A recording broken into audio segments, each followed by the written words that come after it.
Hi, my name is Ron Ross. I'm with the Georgia Department of Community Affairs, representing the Georgia Dream program, and the following presentation is to cover the basics of underwriting a Georgia Dream loan. If at any time you have any questions, please give me a call at 404-368-7177. The underwriting decision, the credit underwrite, is 100% on the lender's side of this equation.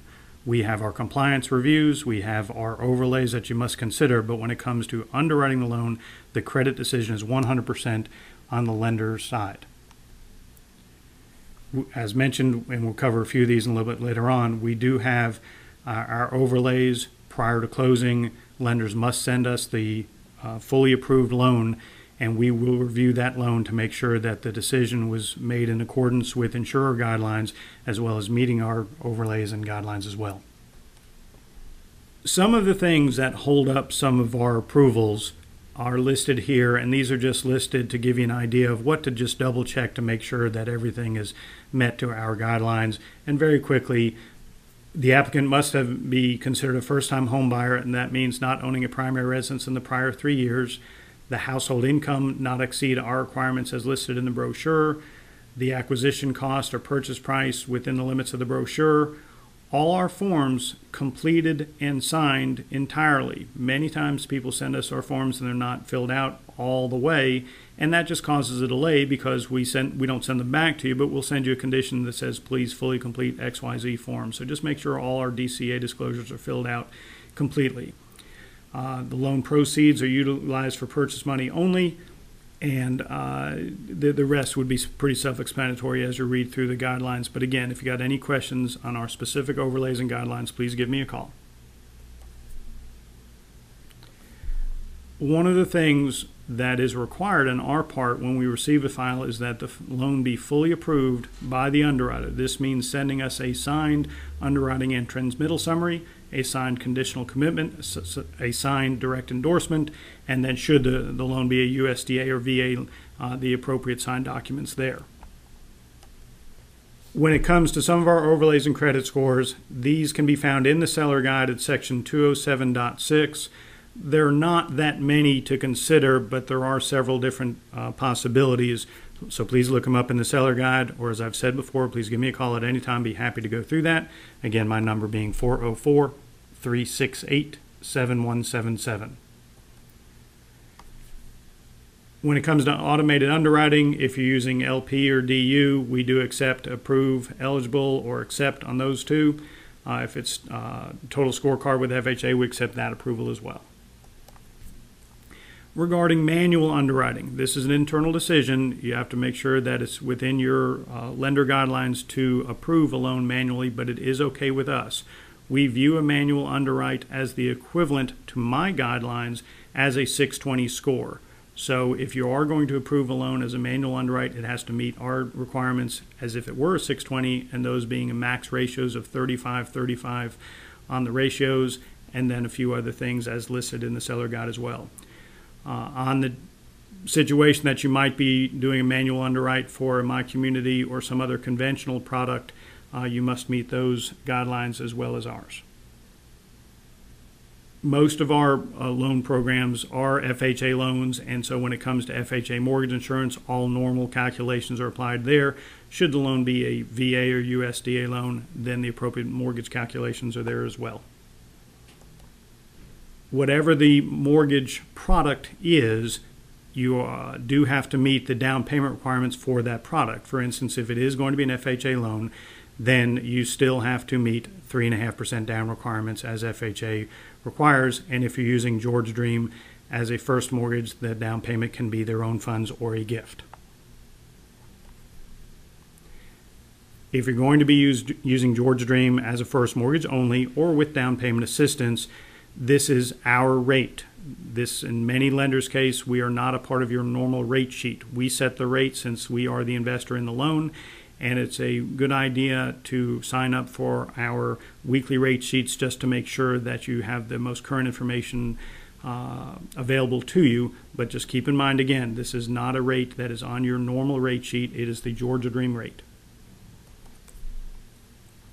Once a loan officer or secondary, whatever your internal policy might be, goes to our website and reserves the loan, that rate is reserved for 75 days. And what's important about that 75 days is that covers the time it takes for us to receive a purchase package. So most people kind of review the reservation period as a 60-day window to close the loan, giving your post-closing department another 2 weeks to get the loan. If you do not believe that you'll meet that 75-day time frame, the rate can be extended. There is a form to fill out to do that, to extend it for 30 days. There could be a $75 charge to extend it for 35 days. Depending on the circumstances, you are allowed 2 30-day extensions if the sale is a foreclosure or short sale, as we know that sometimes they can take a little bit longer. This is the current screenshot of our website, which is gadream.com. And I mentioned earlier receiving our rate sheet. You'll see in the bottom left-hand corner, there's a section to enter in your email. You'll be asked to confirm it one extra time when doing so. And then every Thursday, our rate sheet comes out.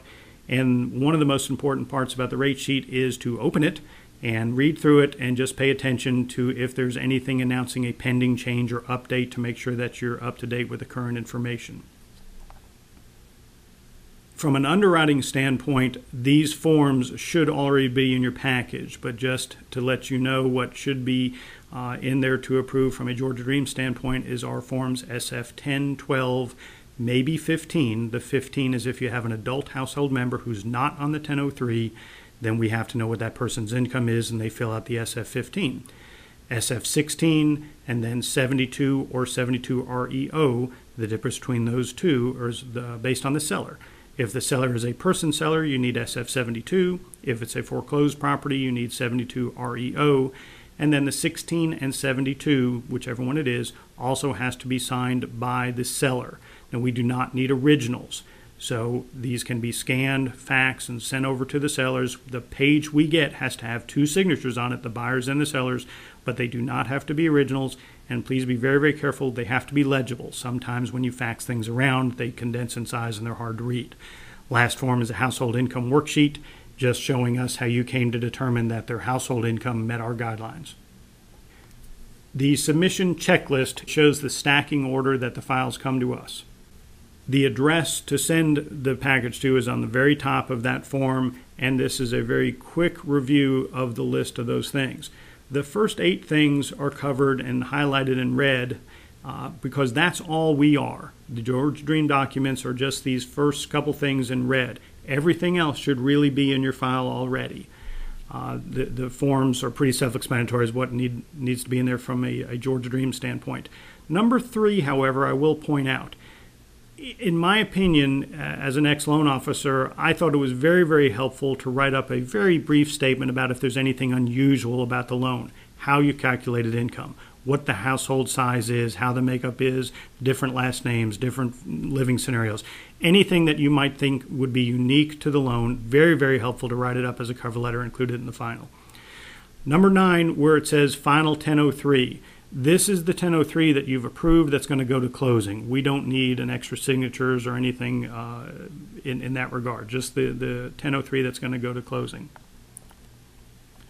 Next couple things are pretty self-explanatory as far as things that are already in your file. When it comes to verifying income, number 20, this is pretty important.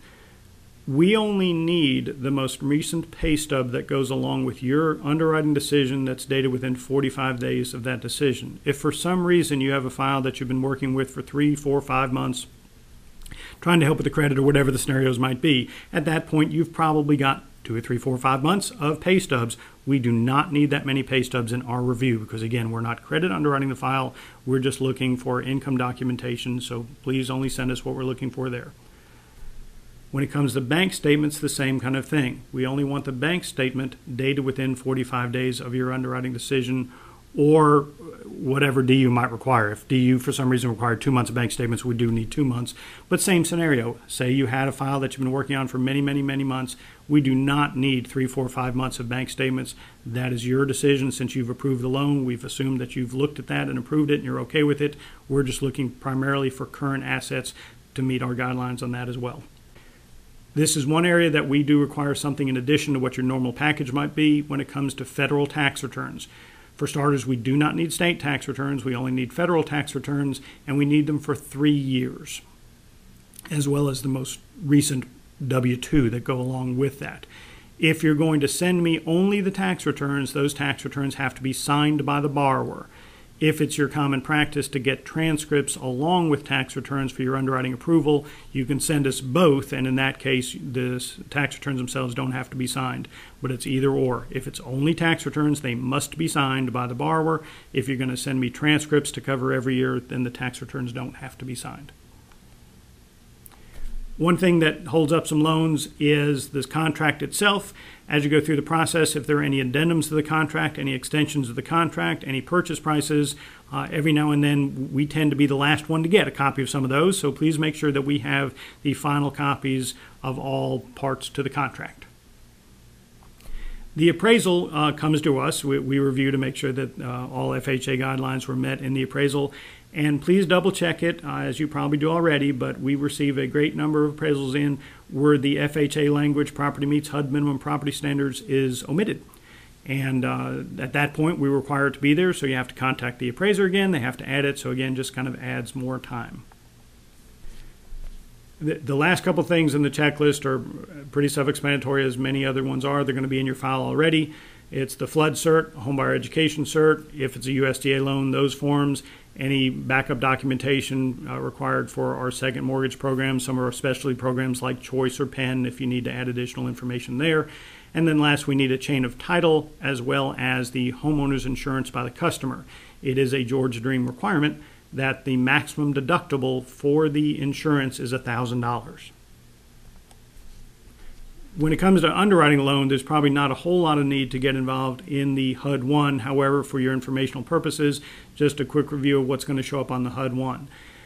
All third-party fees are going to stay the same. The appraisal costs, the attorney fees, the recording fees, the intangible tax, all that stays the same. The maximum origination per Georgia Dream guidelines is 2%. Some internal lender guidelines may say it's a maximum of 1%, so double check internally what your lender guidelines require. Should the loan be a 203K, then whatever the reasonable and customary allowable fees by FHA for those are charged. Additional lender fees. We don't get too worked up regarding what you call them, whether it's a processing fee, administrative fee, underwriting fee. Double check to make sure that the customer has to have at least $1,000 in the transaction. It is acceptable to get some cash back at closing as long as the customer nets in $1,000. The tax service fee maximum is $67, and should you have a need to close the loan as an interest credit, that is acceptable, and the guidelines for that is in section 312.2. The second mortgage now requires being closed with its own HUD, and there are some fees that are going to be charged now. You can charge a 1% origination fee on the down payment assistance. That is lender specific. There are some lenders who do not charge that, so again, check internally. Should the attorney charge more for closing a Georgia Dream second mortgage down payment assistance loan, the max additional is $150 on the second. The filing fees or recording fees for a 10-page deed, I've seen many lenders charge $35 for that. Depending on the county, it might be a little more or a little less, but that's going to get you pretty close. The intangible tax, $3 per thousand, and the $10 GRMA fee. Once we receive the loan package, again, it has to be a fully underwritten, fully approved package before it comes to us. Once we review the file, it's our standard protocol to try to review all of the loans coming into us within 2 days. If we have any conditions prior to approval, we will send that over as a prior to condition. But once you get the approval from us, you'll be sent a congratulatory letter. Congratulations, your loan is approved, and this is what you need to do at closing. Your closers need to receive that approval, so to make sure that in addition to your normal closing package, they're following our closing procedures as well. The number at the top is the numbers to reach our main office. And as I say, my name is Ron Ross, and you can certainly give me a call if you like at 404-368-7177. We thank you so much for your interest in Georgia Dream Lending, and let us know if we can help you.